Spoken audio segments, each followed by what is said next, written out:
Good morning. That's when I'm making this video. 6/13/2023, June 13th. How are you, people? It's a nice, another cool morning.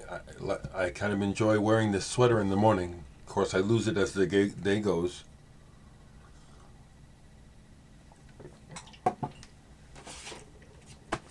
Folks, and I'll say particularly you, Gary Schwartz, thank you. I still have your record, Gary. Thank you for your support. Apparently, you like my music. You regularly buy my stuff. I had fun yesterday posting my Dereck 2 orange vinyl on Facebook in music groups. I don't often call attention to myself like that in those groups, but I thought, what the heck, this album's been out. I looked at it, I put it out in 2012. It's like, it's been a long time. Let me show it off. And so I posted it and asked, who else has a copy? It was nice to see folks who have their copies, because I look on Discogs and Dereck 2 is not for sale. Folks are hanging on to it. That feels good. It does. It also feels good that, again, these last few copies are going. I've got 8 left. 8 left of the Dereck 2 on CD. Thank you. Excuse me. It's morning.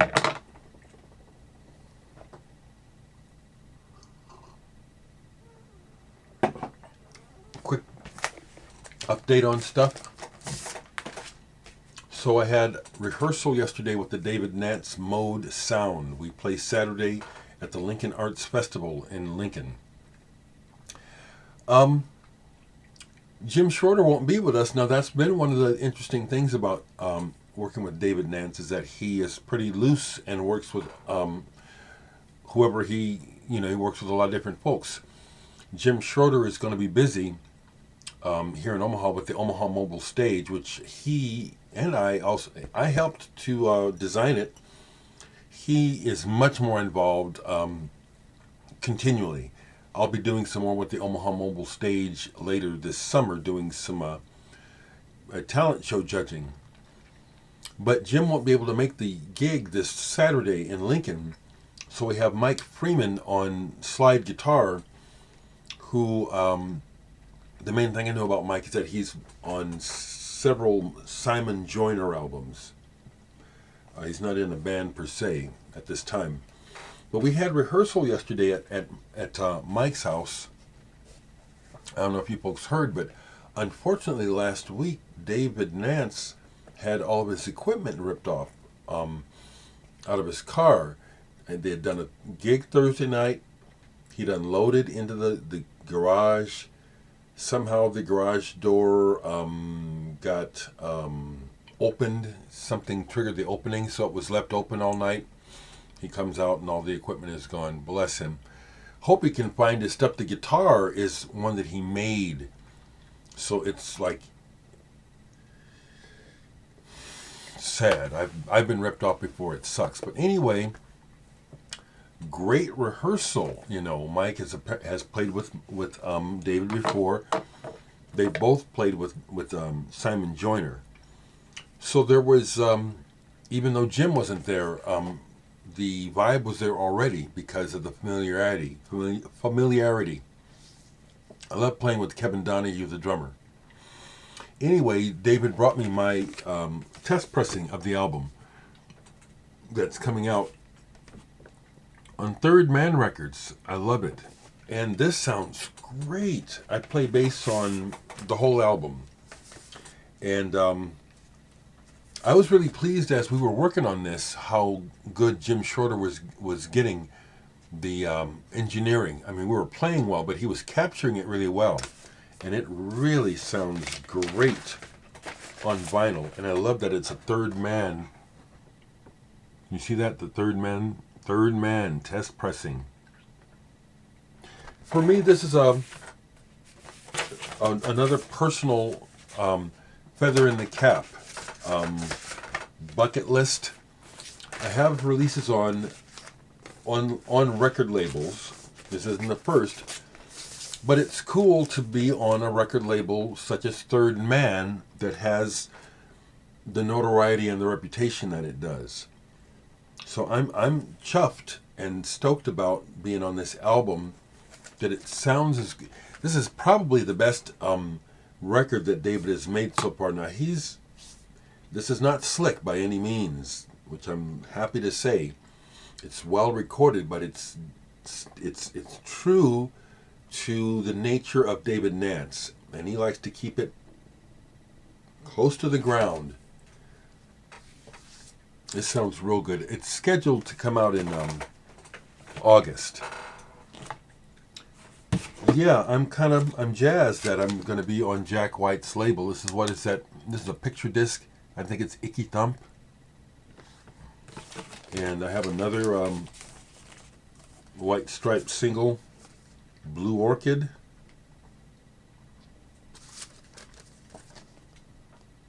Not necessarily a fan of the music. Respect for Jack White and how he has brought himself up literally by the bootstraps. Kudos to him. I haven't met him, but chances are I will. David has already worked with him and played on some shows opening for Jack White. He was relating a story yesterday about a show that they did. He and Mike Freeman, I think they were playing with Simon Joyner, and they were on the same stage, same bill as John Prine and Robert Plant, and how surreal that was for them to be hanging out backstage in the company of Robert Plant. I love stuff like that. I love being in proximity to it and being part of the story. So I'm real happy about that. The David Nance and Mode Sound album is on its way. Well, it will be. David still hasn't finalized the artwork, as I found out yesterday. And he couldn't tell me when the video will be shown. We shot a video. It turned out good. I'll let you know. So that's exciting, and I'm happy about that. That's my big news of the day. I decided yesterday to play this because it's like Jethro Tull is a band that's in many ways like relegated to the past for me. It's like I like them, but it's very seldom that I find myself to be in the mood to do the Ian Anderson thing. I've seen Jethro Tull twice live. I saw them when they did Passion Play. I saw the Passion Play tour. It was wonderful and different. Had never seen a concert like that. It was real cool. But this album that he made with Eddie Jobson, whenever I see people posting it in the record groups, I have to say, do I have that? Do I have it? I do. Bought it used. Never really gave it a dedicated listen, so I did yesterday. And this is good. And I can hear how Eddie Jobson had a slight influence on the way this was arranged. It's Ian Anderson's writing for the most part. This is good. I don't pay attention to the lyrics. There's a lot in the lyrics to digest, but it's that overall picture that captures my interest the most. And musically, this was good. So listened to that yesterday, and folks were also celebrating or posting about Catherine Wheel's Ferment. Apparently one of its release dates was recent. 1991 is when this came out. Ferment. So I pulled this and played this all the way through. It has the free live EP with it as well. This is a monster album, although there are a couple moments where it's like, but you stay with it, and then it's like, oh, okay. Tumbledown is one of those songs. But overall, there's some stellar songs in here, and the way the album ends with the song Salt, it's glorious, it's majestic. Someone asked me yesterday, do I rate Oasis? Compared to Catherine Wheel in the House of Love, absolutely not. I understand why Oasis got so big. I have at least one single. I didn't pull it. I'm not even sure how I acquired it. Might have got it, given to me. But to me, they are not in the same league as this band. They have a big guitar sound. It's very populist. People love it. The Gallagher brothers are a ticket. They're entertaining. But who is it? Is it Liam is the lead singer? When you listen to him talk in interviews and stuff, it's like, oh, what a knobhead. What a real basic type person. No offense to him, but I'm not drawn to people like that. You know what I'm saying? So Oasis, I can take or leave. That's my honest assessment of them. When that whole Britpop thing was going with them versus Blur, well, the media loves that stuff, and the record companies love that stuff because it's all about sales and publicity and money. But musically, no, they're just okay. They're just all right. Yesterday was a dedicated to David Nance rehearsal. So when I came home from rehearsal, the main thing I did was to play the test pressing a few times. It's as I share with you, on Saturdays I Zoom with my family. This last Zoom we talked about, Kareem wanted to know, in particular he was asking about music, what was the first music that turned us on. But what emerged out of the conversation with Kareem, my sisters, and Floyd Norman, my brother-in-law, the Disney legend, I don't mind saying that, it emerged that my sister and I, and Floyd in particular, have in common that we knew from an early age what really turned us on and what we really wanted to do in life, and that we're doing it.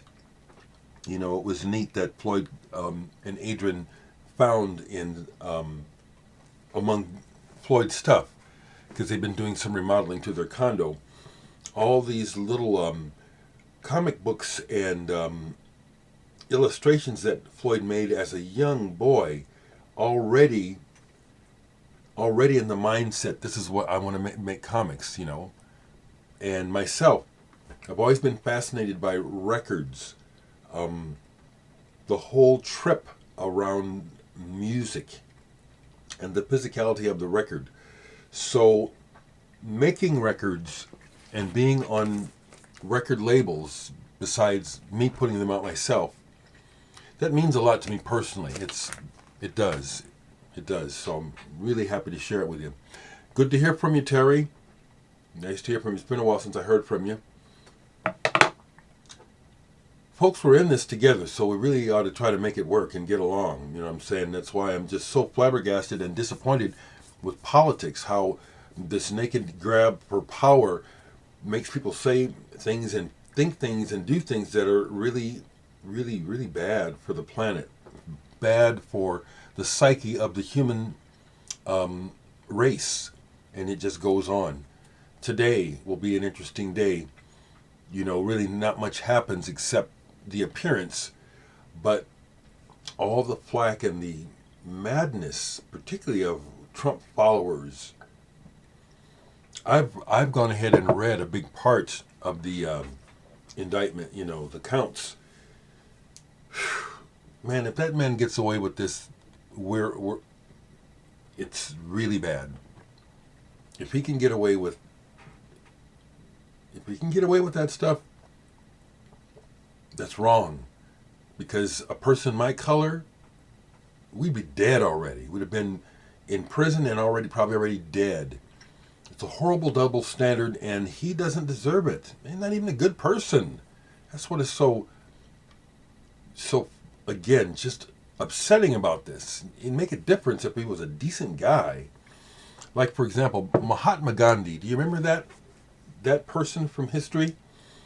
He was a peacemaker. He was a person who, in general, brought people together, but he had some um, personal habits that were questionable. You know what I'm saying? But not to the point, not like what we're dealing with Trump. What I'm saying is there was a value to Gandhi. He actually helped things. Trump ain't helping shit but himself. Seriously, when people try to bring up this stuff that he's done, it's all convoluted and playing with figures and numbers. None of it's true. He's enriched himself. And I don't mind saying it, talking about it, and I will delete any unnecessary negative blowback because Trump and everything about him and trying to keep him in office or put him back in office is bad. It's bad for the world. I'll say it loud, okay?